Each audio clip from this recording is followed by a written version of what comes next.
बिस्मिल्लाहिर्रहमानिर्रहीम। आज हम आपको हज़रत यूसुफ़ अलैहिस्सलाम की बहन हज़रत वबीना का ऐसा वाक़या सुनाने वाले हैं जो आपने पहले कभी ना सुना होगा। यहूदियत दुनिया के कदीम तरीन मज़ाहिब में से एक है। इतना पुराना मज़हब होने के बावजूद दुनिया भर में यहूदियों की तादाद दूसरे मज़ाहिब के मुकाबले में बहुत कम है। जहाँ दुनिया में ईसाईयत के मानने वालों की तादाद 2.5 अरब, मुसलमानों की तादाद तकरीबन 2 अरब और हिंदुओं की तादाद 1 अरब से ज़्यादा है, जबकि दुनिया की जदीद मज़हब सिख अज़म के पैरोकार भी 3 करोड़ हैं। ऐसे में दुनिया के कदीम तरीन मजहबों में से एक यहूदी की तादाद 1 करोड़ 52 लाख होना एक अजीब बात नजर आता है। आखिर इस बात की क्या वजूहात हैं कि यहूदी दुनिया में इतनी कम तादाद रखते हैं? इसकी वजह यह है कि दरअसल यहूदी दौर कदीम से लेकर आज तक इंतहाई नस्ल परस्त साबित हुए हैं। इनके नज़दीक दुनिया में यहूदियों से अफजल नस्ल कोई नहीं। इसी बिना पर ये लोग ना तो दूसरी अक़वाम को अपने मज़ाहिब में कबूल करते हैं और ना ही इनके यहाँ अपने बच्चों की शादी ब्याह की इजाज़त देते हैं।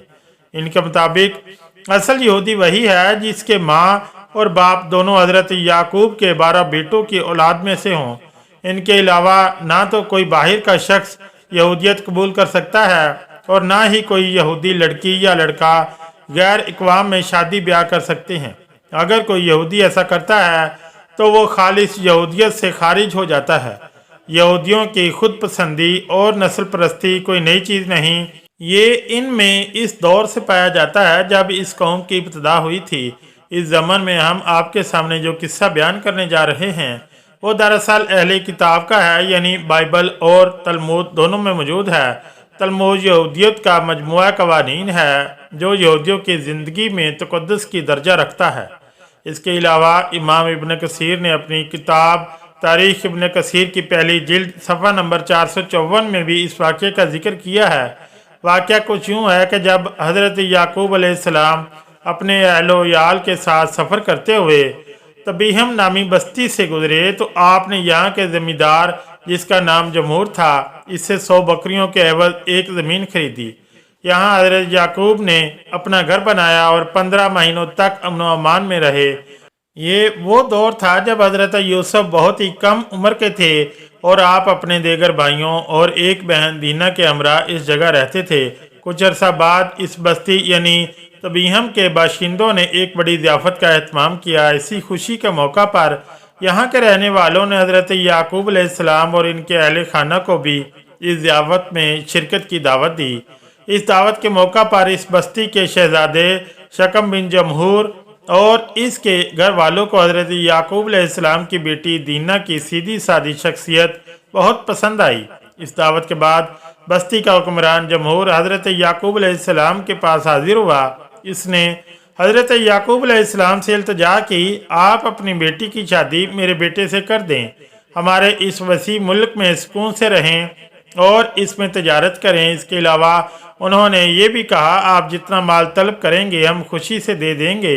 हज़रत याकूब के 2 बेटे शमून और लावी इस पर बहुत गुस्सा हुए कि इस गैर कौम की हिम्मत कैसे हुई कि ये हमारी आला तरबी की औरत से शादी के बारे में सोचे।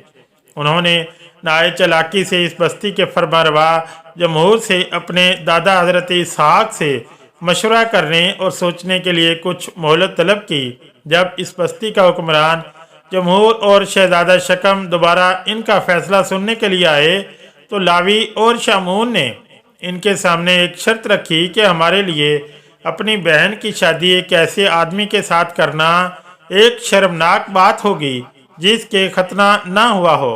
इस शादी के लिए शर्त यह है कि आप और आपका तमाम कबीला खतना करवाएं। यह बहुत बड़ी शर्त थी, लेकिन तबीहम नामी इस बस्ती के तमाम मर्द अपने शहजादे और बादशाह की खुशी की खातिर खतना करवाने पर रजामंद हो गए। खतना करवाना दरअसल बनी इसराइलियों की तरफ से कोई शर्त ना थी, बल्कि ये एक चाल थी। जब ये तमाम शहर खतना करवा चुका तो इससे अगले ही दिन वो लोग अपने इरादों को पूरा करने निकले और एक नागहानी आफत की तरह इस बस्ती पर टूट पड़े। इस बस्ती के तमाम मर्द खतने के बायस दर्द में मुब्तला थे। चुनांचे हज़रत याकूब के बेटों को ज़्यादा मज़ाहमत का सामना न करना पड़ा। और उन्होंने बस्ती के हाकिम जमहूर और शहजादे शकम समेत तमाम बस्ती के मर्दों को कत्ल करके इसका माल और असबाब लूट लिया। हज़रत याकूब को जब इस बात की इत्तला मिली तो आप अपने बेटों की इस हरकत पर शदीद गमज़दा और नाराज़ हुए और अपने बेटों की इस हरकत पर शदीद मुलामत की। इस वाक़े पर हज़रत याकूब की नाराज़गी इस हद तक थी कि बाइबल के मुताबिक जब आपने अपनी आखिरी वसीयत की तब भी अपने बेटों शमून और लावी को इस बेगुनाह इंसानों के कत्ले आम पर माफ़ न किया। बाद अज़ां हज़रत याकूब अलैहिस्सलाम के इन्हीं बेटों ने हज़रत यूसुफ से हसद के सबब इन्हें कुएं में डालने जैसे अमल का इर्तिकाब भी किया, लेकिन अल्लाह ताला को कुछ और ही मंजूर था। इसलिए अल्लाह ने हज़रत यूसुफ अलैहिस्सलाम को इस कुएं से निकाल कर दुनिया के सबसे अजीम बादशाहत के मर्तबे पर फाइज किया। यानी आज हज़ारों साल गुजर जाने के बाद भी ये कौम यानी बनी इसराइल आज भी अपनी इसी हट दर्मी और नस्ल परस्ती में मुब्तला है। वीडियो अच्छी लगी तो चैनल को लाइक और सब्सक्राइब ज़रूर करें। शुक्रिया। अल्लाह हाफिज़।